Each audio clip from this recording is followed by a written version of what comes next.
Hello everyone, welcome to కథల సవ్వడి.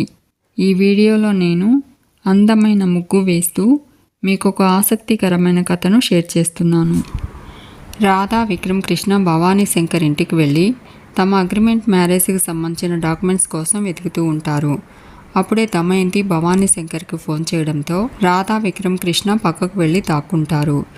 Damayanti Bhavani శంకర్తో agreement papers మీ ఇంట్లో పెట్టిన విషయం ప్రియా విక్రమ్కి చెప్పేసింది అని చెప్పి, విక్రమ్ కృష్ణ రాధా ఇప్పుడు ఇంట్లో లేరు, ఆ పేపర్స్ కోసం వాళ్ళు మీ ఇంటికే వచ్చుంటారు అంటుంది. భవానీ శంకర్, ఆ విక్రమ్ కృష్ణ రాధలు ఇక్కడికి వస్తే వాళ్ళకు ఆ పేపర్స్ దొరకడం కాదు, వాళ్ళే మనకు దొరికిపోతారు, నువ్వు ధైర్యంగా ఉండమ్మా, నేను మళ్ళీ ఫోన్ చేస్తాను అని చెప్పి ఫోన్ కట్ చేసి తన మనుషులను పిలిచి, విక్రమ్ కృష్ణ వాళ్ళు మన ఇంట్లో దూరారంట, గేట్లు మొత్తం మూసేసి వాళ్ళెక్కడున్నా తీసుకొచ్చి నా కాళ్ళ ముందు పడేయండి అంటాడు. భవానీ శంకర్ మనుషులు రాధా, విక్రమ్ కృష్ణ దగ్గరకు వస్తారు. విక్రమ్ కృష్ణ రాధకు ఒక మాస్క్ ఇచ్చి తను కూడా మాస్క్ పెట్టుకుని లాఫింగ్ గ్యాస్ని ఓపెన్ చేస్తాడు. రౌడీలు నవ్వడం చూసిన రాధ మాస్క్ తీసి వాళ్ళు ఎందుకలా నవ్వుతున్నారని విక్రమ్ కృష్ణని అడుగుతుంది. రాధ కూడా నవ్వుతూ ఉంటుంది. విక్రమ్ కృష్ణ లాఫింగ్ గ్యాస్ కొట్టాను అని చెప్పి రాధను తనతో తీసుకెళ్ళిపోతాడు. భవానీ శంకర్ రౌడీల దగ్గరకు వచ్చి ఎందుకు వదిలేశారు అంటూ రౌడీలను కొడుతూ తను కూడా నవ్వుతూ ఉంటాడు. దమయంతి ఫోన్ చేస్తుంది. భవానీ శంకర్ దమయంతితో వాళ్ళిద్దరూ వచ్చారు కానీ తప్పించుకుని పారిపోయారు అంటాడు. దమయంతి డాక్యుమెంట్స్ గురించి అడుగుతుంది. భవానీ శంకర్ డాక్యుమెంట్స్ తీసి చూస్తూ, డాక్యుమెంట్స్ చాలా పత్రంగా ఉన్నాయి, నువ్వేమీ కంగారు పడకుండా హ్యాపీగా పడుకో, నేను కూడా పడుకుంటాను అని చెప్పి ఫోన్ కట్ చేసి, ఇలాంటిదేదో జరుగుతుందని ఇవి నా దగ్గరే పెట్టుకున్నాను అనుకుంటూ పెద్దగా నవ్వుకుంటూ అర్ధరాత్రి పూట ఈ నవ్వులేంటి నాయనా అనుకుంటాడు. ఇక సునంద విక్రమ్ కృష్ణ ఇంటి దగ్గర నల్లపూసల కార్యక్రమంకి ఏర్పాట్లు చేస్తూ ఉంటుంది. నందగోపాల్ సునందతో చేసిన హడావిడి చాలు కానీ వెళ్ళి మీ అమ్మను వదిన్ని తీసుకునిరా అంటాడు. అప్పుడే వసుంధర, రామచంద్రయ్య కూడా అక్కడికి వస్తూ ఉంటారు. వసుంధర, ఇది మన ఇంట్లో కార్యక్రమం, మమ్మల్ని ఎవరూ పిలవక్కర్లేదు అంటుంది. రామచంద్రయ్య, ఇంట్లో ఇలాంటి కార్యక్రమం జరుగుతున్నప్పుడు రావడం పెద్దవాళ్ళుగా మా బాధ్యత అంటాడు. దమయంతి కూడా అక్కడికి వస్తూ, బాగా చెప్పారు బావగారు, మనల్ని మనం బొట్టు పెట్టి పిలుచుకురావాలా, చేతులు పట్టి తీసుకురావాలా అంటుంది. సునందను చూస్తూ, ఫంక్షన్ కళంతా నీ మొహంలోనే కనిపిస్తుంది సునంద అంటుంది. సునంద దమయంతితో, మీ మొహంలో కూడా అదే కళ కనిపిస్తుంది వదిన, నా కోడలు నల్లపూసల ఫంక్షన్కే ఇంత సంతోషంగా ఉన్నావంటే రేపు ఇలాంటి ఫంక్షన్ ప్రేయకి జరిగితే నువ్వు ఇంకా ఎంత సంతోషంగా ఉంటావో అంటుంది. దమయంతి, పద్మావతి వాళ్ళు ఇంకా రాలేదేంటి అంటూ ఉంటే పద్మావతి అప్పుడే ఇంట్లోకి వస్తుంది. పద్మావతి, రావడానికి కొంచెం ఆలస్యమైంది, ఏమీ అనుకోకండి అంటుంది.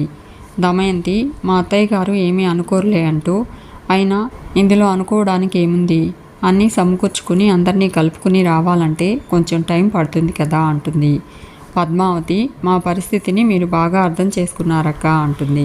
ప్రియా దమయంతితో, అక్క అరటికాయ తొక్క అంటుంది. దమయంతి పద్మావతి దగ్గరికి వెళ్ళి, చెల్లెల్ని అక్క కాకుంటే వదిన అర్థం చేసుకుంటుందా ఏంటి అంటుంది. సునంద, ఇదేంటి వదిన, మీ అక్క చెల్లెలిద్దరూ ఒకటైపోయి నన్ను ఆట పట్టిస్తున్నారు అంటుంది. దమయంతి, మేమిద్దరం ఒకటే కదా, ఈ ఇంటికి వెయ్యపురాలని కావాల్సిన దాన్ని నేను, కానీ ఇంటికి వెయ్యపురాలైంది నా చెల్లి, అంటే మేమిద్దరం ఒకటనే కదా అంటూ పద్మతో, కరెక్ట్గా చెప్పానా చెల్లి అని అడుగుతుంది. పద్మ, మీరేదైనా కరెక్ట్గానే చెప్తారక్క అంటుంది. సునంద, మీ ఇద్దరిని చూస్తుంటే సొంత అక్క చెల్లెళ్ళని చూస్తున్నట్టుంది అంటుంది. పద్మ దమయంతికి లడ్డు తినిపిస్తుంది. దమయంతి పక్కనే ఉన్న లవంగం, లడ్డు ఎలా ఉంది మేడం అంటూ, వాష్ బేసిన్ అక్కడుంది వెళ్ళండి అంటాడు. దమయంతి వాష్ బేసిన్ దగ్గరకు వెళ్ళిపోతుంది. ఇక రాధ దగ్గరకు దమయంతి వస్తుంది. విక్రమ్ కృష్ణ దగ్గరకు భవానీ శంకర్ వస్తాడు. దమయంతి రాధతో, సాంప్రదాయంగా పద్ధతిగా జరిగే ఈ నల్లపూసల కార్యక్రమానికి నువ్వు ఒప్పుకోవని నాకు బాగా తెలుసు అంటుంది.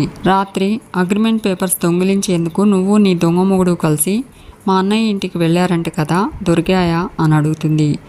నేను ఏం చేయకుండా ఉండాలి అంటే మీ అగ్రిమెంట్ పెళ్లి విషయం నువ్వే బయట పెట్టాలి, నీ మంచి కోసమే చెప్తున్నాను అంటుంది.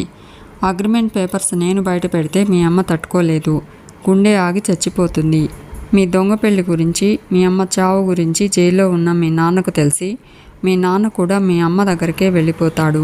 నాకు ఈ ఇంటి నుంచి నువ్వు వెళ్ళిపోవడం కావాలి కానీ మీ అమ్మ నాన్న చచ్చిపోవడం కాదు అంటుంది. భవానీ శంకర్ విక్రమ్ కృష్ణతో, ఒక పోలీస్ నా ఇంటికి దొంగతనానికి రావడం నాకు చాలా గర్వంగా ఉందబ్బాయి అంటాడు. ఈ అగ్రిమెంట్ పెళ్లిని మీరే బయట పెట్టాలి. నీ దొంగ పెళ్ళామైన రాధ మంచి కోసమే అబ్బాయి అంటాడు. బాగా ఆలోచించి నిర్ణయం తీసుకో, ఆల్ ద బెస్ట్ అని చెప్పి భవానీ శంకర్ వెళ్ళిపోతాడు. దమయంతి రాధతో, మీ అమ్మ నాన్న బ్రతికుండాలంటే ఏదో ఒకటి చెప్పి మీ అమ్మను ఇక్కడి నుంచి పంపించెయ్యి. తర్వాత మీ అగ్రిమెంట్ విషయం ఇంట్లో అందరికీ చెప్పి క్షమాపణ వేడుకుని తట్టాపుట్టా సర్దుకుని నీ దారిన నువ్వు వెళ్ళిపో. ఆ తర్వాత నీ దొంగ పెళ్లి గురించి మీ అమ్మకు ఎలా చెప్పుకుంటావో నీ ఇష్టం. నేను చెప్పినట్టుగా చేస్తే మీ అమ్మ నాన్న బ్రతికిపోతారు. లేదంటే నేనే అగ్రిమెంట్ పేపర్లు బయటపెట్టి మీ దొంగ పెళ్లి బండారం బయటపెట్టి నిన్ను మెడపట్టి బయటకు గెంటిస్తాను. సైలెంట్గా తప్పొప్పుకొని వెళ్ళిపోతావో లేక వైలెంట్గా నా చేత మెడపట్టి గెంటించుకుంటావో ఆలోచించుకో అని చెప్పి దమయంతి వెళ్ళిపోతుంది. విక్రమ్ కృష్ణ జరిగినదంతా త్వరగా రాధకి చెప్పాలి. భవానీ శంకర్ నాతో అలా మాట్లాడాడంటే దమయంతి అత్త రాధతో ఎలా మాట్లాడిందో, పాపం రాధ ఎంత టెన్షన్ పడుతుందో ఏంటో అనుకుంటూ రాధ దగ్గరకు వస్తూ ఉంటాడు. రాధ దమయంతి గారన్న మాటలు తొందరగా విక్రమ్ కృష్ణకు చెప్పాలి అనుకుంటూ విక్రమ్ కృష్ణ దగ్గరకు వస్తూ ఉంటుంది. రాధ విక్రమ్ కృష్ణ ఒకరికొకరు ఎదురుపడతారు. విక్రమ్ కృష్ణ రాధతో, నీకో విషయం చెప్పాలి అంటాడు. రాధ, నేను కూడా ఒక విషయం చెప్పాలి, ముందు నేను చెప్పేది విను అంటుంది. అప్పుడే సునంద, అనసూయ విక్రమ్ కృష్ణ రాధ దగ్గరకు వస్తారు. పంతులు గారు మిమ్మల్ని త్వరగా రమ్మంటున్నారు అని చెప్పి విక్రమ్ కృష్ణ రాధను తమతో తీసుకెళ్తారు. రాధ విక్రమ్ కృష్ణ పీటల మీద కూర్చుంటారు. రాధ టెన్షన్ పడుతూ ఉంటుంది. పంతులు గారు రాధ విక్రమ్ కృష్ణతో నల్లపూసల కార్యక్రమం జరిపిస్తూ ఉంటారు. పంతులు గారు సునందతో పసుపు కొమ్ము కట్టిన పసుపు తాడిని రాధ మెడలో కట్టి రాధ మెడలో ఉన్న పసుపు తాడికి నల్లపూసలు ఎక్కించమని చెప్పి విక్రమ్ కృష్ణ చేతికి పసుపు కొమ్ము కట్టిన పసుపు తాడిని ఇస్తాడు. విక్రమ్ కృష్ణ ఆ పసుపు తాడిని రాధ మెడలో కట్టపోతూ ఉంటే రాధ అడ్డుకుంటుంది. సునంద, రాధ ఏమైందమ్మా, ఎందుకు వద్దంటున్నావు అని అడుగుతుంది. దమయంతి, నేను చెప్తాను అంటూ ఈ నల్లపూసల కార్యక్రమం రాధకి ఇష్టం లేదు అంటుంది. పెళ్ళయ్యాక మొగుడు చేత వేయించుకోవాల్సిన నల్లపూసలు పరాయి మగాడి చేత వేయించుకోవడం రాధకి ఇష్టం లేదు అంటుంది. నందగోపాల్, పరాయి మగాడేంటి దమయంతి, వికీ రాధ మొగుడే కదా అంటాడు. దమయంతి, వీడు రాధ మొగుడు కాదు, దొంగ మొగుడు. వాళ్ళది అగ్ని సాక్షిగా జరిగిన అసలైన పెళ్లి కాదు, చట్టం సాక్షిగా జరిగిన అగ్రిమెంట్ పెళ్లి అంటుంది. రామచంద్రయ్య, అగ్రిమెంట్ పెళ్ళేంటి దమయంతి, నువ్వేం మాట్లాడుతున్నావో నాకు అర్థం కావడం లేదు అంటాడు. దమయంతి, అర్థమయ్యేలా చెప్తాను, అందరూ వినండి అంటుంది. రాధా విక్రములు ప్రేమించుకున్నారన్నది అబద్ధం. ప్రియని పెళ్లి చేసుకోకుండా తప్పించుకోవడం కోసం వీడు రాధను అగ్రిమెంట్ పెళ్లి చేసుకున్నాడు. వీడి అవసరం కోసం వీడు, తన అవసరం కోసం రాధ 1 సంవత్సరం పాటు భార్యాభర్తలుగా నటించడం కోసం అగ్రిమెంట్ పెళ్లి చేసుకున్నారు. వాళ్ళు భార్యాభర్తలు కాదు కాబట్టి నల్లపూసల కార్యక్రమం రాధకి ఇష్టం లేదు అంటుంది దమయంతి. సునంద, నందగోపాల్ అంతా అబద్ధం అంటారు. వసుంధర, నేను కూడా నమ్మను అంటుంది. వాడికి ప్రియను పెళ్లి చేసుకోవడం ఇష్టం లేకపోతే ఇష్టం లేదని చెప్తాడు తప్ప ఇలా దొంగ పెళ్లి చేసుకొచ్చి మనల్ని మోసం చేయడు అంటుంది. రామచంద్రయ్య, వాడు నా పెంపకంలో పెరిగాడు, ఇలాంటి తప్పు ఎప్పుడూ చేయడు అంటాడు. దమయంతి పెద్దగా నవ్వుతూ, చూసావా రాధా, మీ మీద ఎంతమందికి ఎంత నమ్మకం ఉందో చూసారా, అలా సెట్ చేశారు, మరి నిజం చెప్పినా కూడా వీళ్ళు నమ్మట్లేదు రాధా అంటుంది. రామచంద్రయ్య, దమయంతి, బహుశా నువ్వు ఎవరో చెప్పిన మాటలు నమ్మి వీళ్ళ మీద నిందలు వేస్తున్నట్లున్నావు అంటాడు. సాక్ష్యాలు లేకుండా ఇలా నిందలు వేసి ఒక ఆడపిల్లని నలుగురిలో నవ్వులు పాలు చేయడం కరెక్ట్ కాదు అంటాడు. దమయంతి, సాక్ష్యాలుంటే ఇలా చేయడం కరెక్టేగా బావగారు అంటూ భవానీ శంకర్ దగ్గరున్న ఫైల్ తీసుకుని రామచంద్రయ్యకి ఇచ్చి, ఇప్పుడు ఏమంటారు బావగారు అంటుంది. వాళ్ళది అగ్రిమెంట్ పెళ్ళని ఒప్పుకుంటారా అని అడుగుతుంది. రామచంద్రయ్య, ఒప్పుకుంటాను, వీళ్ళది అగ్రిమెంట్ పెళ్లి కాదు, అసలైన పెళ్లి అని ఒప్పుకుంటాను అంటాడు. దమయంతిని కూడా ఫైల్ చూడమని చెప్పి వాళ్ళ మ్యారేజ్ సర్టిఫికేట్ చూశాక కూడా ఇంకా వాళ్ళది అగ్రిమెంట్ పెళ్లి అనుకుంటున్నావా దమయంతి అని అడుగుతాడు. రాధ విక్రమ్ కృష్ణతో అగ్రిమెంట్ పేపర్లు మ్యారేజ్ సర్టిఫికేట్గా ఎలా మారాయి అని అడుగుతుంది. విక్రమ్ కృష్ణ, నేనే మార్చాను అంటాడు. సునంద దమయంతితో, ఇలా ఎందుకు చేసావు వదినా అంటూ నిలదీస్తుంది. సంతోషంగా జరగాల్సిన నల్లపూసల కార్యక్రమాన్ని అల్లరిపాలు చేయాలని ఎందుకు చేస్తున్నావు? నీ కూతుర్ని నా కొడుకు పెళ్లి చేసుకోలేదనే కోపమా? నీ కూతురు స్థానంలోకి రాధ ఇంటికి కోడలుగా వచ్చిందనే బాధ? చిలకా గోరింకల్లా నా కొడుకు కోడలు అన్యోన్యంగా ఉంటున్నారన్న అసూయ? ఇంట్లో అందరి అభిమానాన్ని రాధ పొందుతుందన్న ద్వేషమా? ఎందుకు ఇలా చేశావు అంటుంది. దమయంతి కోపంతోనో బాధతోనో అసూయతోనో నేను ఇలా చేయలేదు అంటుంది. వాళ్ళిద్దరిది అగ్రిమెంట్ పెళ్లి కాబట్టి ఇలా చేశాను అంటూ విక్రమ్ కృష్ణతో, రే విక్రమ్, నువ్వు అందరినీ నమ్మించగలవేమో కానీ నన్ను నమ్మించలేవు అంటుంది. నువ్వు ఫైల్లో ఉన్న అగ్రిమెంట్ పేపర్స్ మార్చేసి మ్యారేజ్ సర్టిఫికేట్ని పెట్టినంత మాత్రాన మీ ఇద్దరిది పెళ్ళైపోతుందా? మీరు నిజమైన భార్యాభర్తలైపోతారా అని అడుగుతుంది. రామచంద్రయ్య, ఏంటి దమయంతి నువ్వనేది? విక్రమ్ కృష్ణ అగ్రిమెంట్ పేపర్స్ కొట్టేసి వాటి స్థానంలో మ్యారేజ్ సర్టిఫికేట్స్ పెట్టాడంటావా అని అడుగుతాడు. దమయంతి, అవును బావగారు అంటూ భవానీ శంకర్తో ఏం జరిగిందో చెప్పన్నయ్యా అంటుంది. భవానీ శంకర్, నీ మేనల్లుడు పోలీస్ అయినా తన దొంగ పెళ్ళాంతో కలిసి దొంగలా మా ఇంటికి వచ్చాడు. పట్టుకోపోతే తప్పించుకుని పారిపోయాడు అంటాడు. తర్వాత మళ్ళీ మా ఇంటికి వచ్చి అగ్రిమెంట్ పేపర్లు దొంగిలించి అందులో మ్యారేజ్ సర్టిఫికేట్ పెట్టి దొంగలా పారిపోయాడు అంటాడు. రామచంద్రయ్య, దొంగతనానికి వచ్చిన వాడు ఫైల్ తీసుకుని వెళ్ళిపోతాడు కానీ ఫైల్లో అగ్రిమెంట్ పేపర్స్ తీసుకుని మ్యారేజ్ సర్టిఫికేట్ పెట్టి ఎందుకు వెళ్ళిపోతాడు అని అడుగుతాడు. విక్రమ్ కృష్ణ, కరెక్ట్గా అడిగావు మామయ్య అంటూ దమయంతితో, అది కూడా లాజిక్కే కదా అత్తయ్య అని అడుగుతాడు. దమయంతి, మీ లాజిక్ మీకుంటే నా లాజిక్ నాకుంది అంటూ, మీది నిజమైన పెళ్ళి కాదు అగ్రిమెంట్ పెళ్ళని ఇప్పుడే ఇక్కడే నిరూపిస్తాను అని చెప్పి పంతులు గారితో పెళ్ళైన అమ్మాయి మెడలో నల్లపూసలు ఎందుకు కడతారో కాస్త అందరికీ అర్థమయ్యేలా చెప్పండి అంటుంది. పంతులు గారు, నల్లపూసలు గౌరీదేవి ప్రతిరూపాలుగా భావిస్తారు.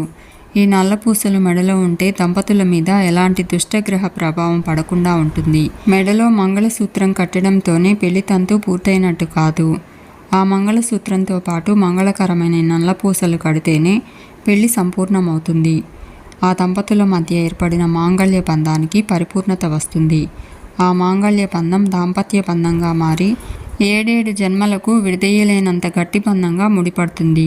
భార్య మెడలో భర్త నల్లపూసలు కట్టడం వల్ల ఆ భర్త ఆయుష్ స్థిరపడుతుంది.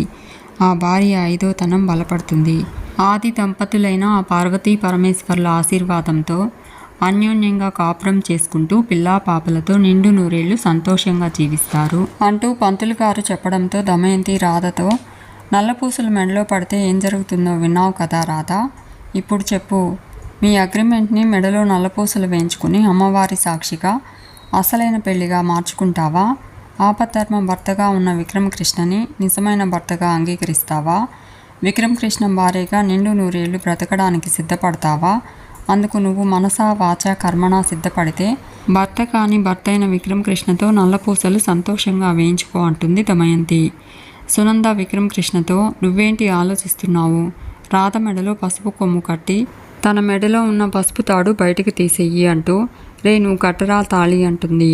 పంతులు గారు మంత్రాలు చదవండి అంటుంది. విక్రమ్ కృష్ణ పసుపు కొమ్ము కట్టిన పసుపు తాడు రాధ మెడలో కట్టబోతూ ఉంటే రాధ విక్రమ్ కృష్ణను అడ్డుకుంటుంది. సునంద, రాధ ఏమైందమ్మా, ఎందుకు వద్దంటున్నావు అంటుంది. రాధ ఏడుస్తూ వెళ్ళిపోతుంది. దమయంతి, రాధకు నల్లపూసలు వేయించుకోవడం ఇష్టం లేదని ఇప్పటికైనా అర్థమైందా? రాధ విక్రములది నిజమైన పెళ్లి కాదు అగ్రిమెంట్ పెళ్ళని ఇప్పటికైనా అర్థమైందా అని అడుగుతుంది. విక్రమ్ కృష్ణ రాధ దగ్గరకు వెళ్ళి, ఎందుకు అలా పీటల మీద నుంచి లేచి వచ్చేసావు అంటాడు. రాధ, రాక అక్కడే కూర్చుని నీతో నల్లపూసలు మెడలో వేయించుకోమంటావా అంటుంది. విక్రమ్ కృష్ణ, ఇంత దూరం వచ్చాక తప్పదు కదా అంటాడు. రాధ, ఎలా అయినా దాన్ని ఆపమని నేను ఎప్పటి నుంచో చెప్తున్నాను కదా అంటుంది. విక్రమ్ కృష్ణ, అగ్రిమెంట్ పేపర్ సంపాదించడం ముఖ్యమని నేను దాని మీద దృష్టి పెట్టాను అంటాడు. రాధ, నల్లపూసల కార్యక్రమం ఆపడం కూడా ముఖ్యమే. ఇది రహస్యంగా జరిగిన అగ్రిమెంట్ పెళ్లి లాంటిది కాదు. బహిరంగంగా అందరి ముందు అమ్మవారి ఆశీస్సులతో జరిగే పెళ్లికి సంబంధించిన ఒక ముఖ్యమైన కార్యం. భార్యాభర్తలుగా నటిస్తున్న మన మధ్య నిజమైన భార్యాభర్తల బంధాన్ని ఏర్పరిచే పవిత్రమైన కార్యం. ఆ రోజు నువ్వు నా మెడలో 2 ముళ్ళు వేశావు కాబట్టి మనది 3 ముళ్ళ బంధం కాదని సరిపెట్టుకు వచ్చాను. ఇది అలా కాదు. అమ్మవారి ముందు వేదమంత్రాల సాక్షిగా నా మెడలో నల్లపూసలు వేశాక నీ భార్యగా నటిస్తూ వేదమంత్రాలను నమ్మించలేను. ఆశీర్వదించే అమ్మవారిని నమ్మించలేను. ఇంతకాలం నటిస్తున్న నన్ను నేను నమ్మించుకోలేను అంటుంది. విక్రమ్ కృష్ణ, రాధ, నువ్వు అనవసరంగా ఎక్కువగా ఆలోచిస్తున్నావు. ఏదేదో ఊహించుకుని చాలా ఎమోషనల్గా మాట్లాడుతున్నావు అంటాడు. రాధ, నల్లపూసలు అనేది ప్రతి ఆడపిల్ల జీవితంలో ఒక ఎమోషన్. అలాంటి ఎమోషన్తో ఆడుకోవాలని చూస్తే ఇలాగే ఎమోషనల్గానే మాట్లాడతాను. పంతులు గారు ఏం చెప్పారో విన్నావు కదా. నా మెడలో నల్లపూసలు వేస్తే మాంగళ్య బంధం మానసిక బంధంగా మారి 7 జన్మలకు గట్టిగా ముడిపడుతుందని చెప్పారు కదా అంటుంది. విక్రమ్ కృష్ణ అయితే ఇప్పుడు ఏమంటావు అంటాడు. రాధ నల్లపూసల కార్యక్రమాన్ని క్యాన్సిల్ చేయమని అడుగుతుంది. విక్రమ్ కృష్ణ ఇంత దూరం వచ్చాక క్యాన్సిల్ చేయడం ఎలా కుదురుతుంది అంటాడు. రాధ అదంతా నాకు తెలియదు. ఈ కార్యక్రమం జరగడానికి వీల్లేదు. నువ్వు నా మెడలో నల్లపూసలు వేయడానికి వీల్లేదు అంటుంది. విక్రమ్ కృష్ణ ఆ కార్యక్రమాన్ని ఆపేస్తాను. దమయంతి అత్త చెప్పినట్టు మనది అగ్రిమెంట్ పెళ్ళన్న నిజం అందరికీ చెప్పి ఆ అగ్రిమెంట్ అందరికీ చూపించి అప్పుడు ఈ నల్లపూసల కార్యక్రమాన్ని ఆపేస్తాను. దానివల్ల నాకన్నా నువ్వే ఎక్కువగా నష్టపోతావు. నేనేదో రకంగా ప్రియతో పెళ్లి తప్పించుకోగలను. కానీ మీ నాన్న జైలు శిక్ష నేను తప్ప ఇంకెవరూ తప్పించలేరు అంటాడు. రాధ నల్లపూసల కార్యక్రమం వద్దు అన్నందుకు అగ్రిమెంట్ విషయం బయట పెడతాను అని బెదిరిస్తున్నావా? నల్లపూసల కార్యక్రమానికి నేను ఒప్పుకోకపోతే మా నాన్నను బయటకు తీసుకురాను అని బ్లాక్మెయిల్ చేస్తున్నావా అంటుంది. విక్రమ్ కృష్ణ అగ్రిమెంట్ క్యాన్సిల్ చేసుకుని వెళ్ళిపోతా అని నువ్వెన్నిసార్లు బెదిరించలేదు, ఎన్నిసార్లు బ్లాక్మెయిల్ చేయలేదు అంటాడు. రాధ అప్పటి పరిస్థితి వేరు అంటుంది. విక్రమ్ కృష్ణ ఇప్పటి పరిస్థితి కూడా వేరు. ఇంత దూరం వచ్చాక ఆ నల్లపూసల కార్యక్రమాన్ని ఆపలేని పరిస్థితుల్లో నేనున్నాను. అందుకే పరిస్థితిని అర్థం చేసుకుని వచ్చి పీటల మీద కూర్చోమని చెప్తున్నాను. అంతే తప్ప నీ మెడలో నల్లపూసలు కట్టాలన్న సరదా కానీ దురద కానీ నాకు లేవు. ఇప్పటికైనా మించిపోయింది లేదు. నీకు 2 నిమిషాలు టైం ఇస్తున్నాను. బాగా ఆలోచించి నిర్ణయం తీసుకో. నువ్వు మనసు మార్చుకుని నల్లపూసల కార్యక్రమంలో కూర్చుంటే మీ నాన్న నిర్దోషిగా జైలు నుంచి బయటకు వస్తారు. లేకపోతే జీవితాంతం జైల్లోనే మగ్గిపోతాడు.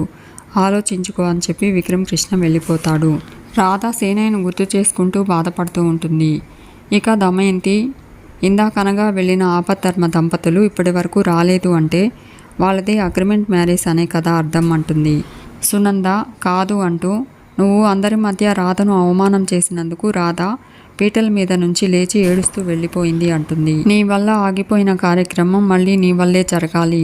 నువ్వే వెళ్ళి రాధ కాళ్ళు పట్టుకుంటావో గడ్డం పట్టుకుంటావో నాకు అనవసరం. రాధను మళ్ళీ నువ్వే తీసుకొచ్చి నల్లపూసల కార్యక్రమం జరిపించాలి. లేకపోతే ఏం జరుగుతుందో చెప్పలేను. ఇంతకాలం సునంద మంచితనం మాత్రమే చూశావు. ఈ నల్లపూసల కార్యక్రమం జరగలేదనుకో విక్రమ్ కృష్ణకి అమ్మగా రాధకు అత్తగా నా విశ్వరూపాన్ని చూడాల్సి వస్తుంది అంటుంది. దమయంతి ఏంటి సునంద వార్నింగ్ ఇస్తున్నావా అంటుంది. సునంద వార్నింగే ఇస్తున్నాను. అయితే ఏంటి, ఏం చేస్తావు అంటుంది. దమయంతి వసుంధరతో అత్తయ్య అసలు ఏం జరుగుతుంది ఇక్కడ అంటుంది. సునంద ఏం చేస్తావు అంటూ దమయంతితో గొడవ పడుతూ ఉంటుంది.